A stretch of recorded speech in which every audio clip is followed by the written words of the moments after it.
Twice a winner here in Sheffield. Blink and you've missed him. Here comes the rocket, Ronnie O'Sullivan.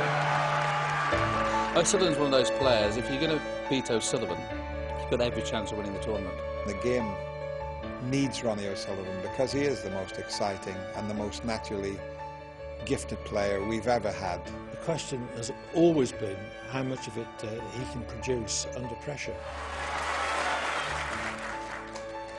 What a break!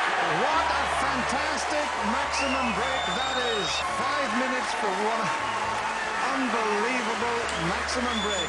I don't think I've ever seen anything like that before it or since. 5 minutes 20 seconds. It looked as though he hadn't got a care in the world and he was completely immune to pressure. One of the greatest breaks of all time.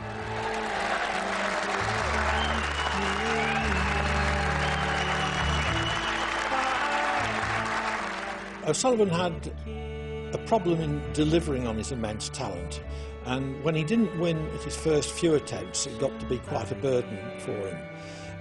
He's admitted in his book that in 2001 he almost didn't get to the starting line and wouldn't have done had he not been prescribed Prozac.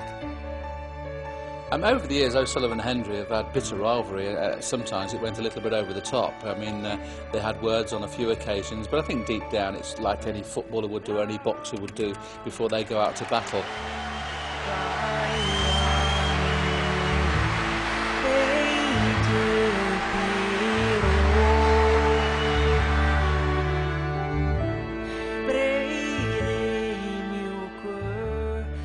And while that may be just simply par for the course in boxing, it's certainly not in snooker.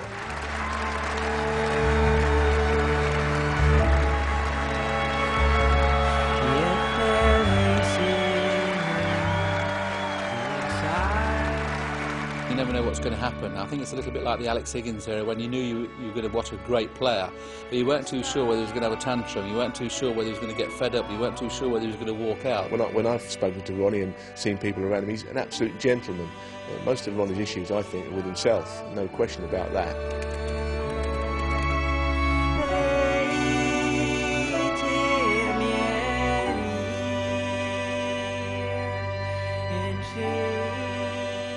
Ronnie was absolutely, almost literally, pulling what hair he had on his head left, out, because I think he'd shaved his head the day before, something ridiculous. You could see that he was struggling. Peter was doing his best to put Ronnie off.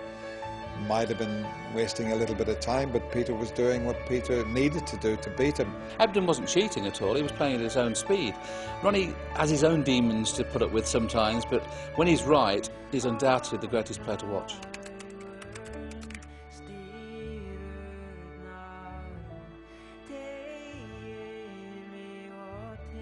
Psychologically, that year, Ronnie's head had just gone a little bit, because for someone to change the tip that amount of times, that's another record that Ronnie will hold that'll never be beaten. Clearly his mind wasn't right, and lo and behold, he got beat by Graham Dott, and then after the match he gave his cue away to the young lad in the front row. So you're talking about someone that doesn't do things the same as everyone else, but I think he makes the game very interesting. The books show that Dott beat him, but in effect O'Sullivan beat himself.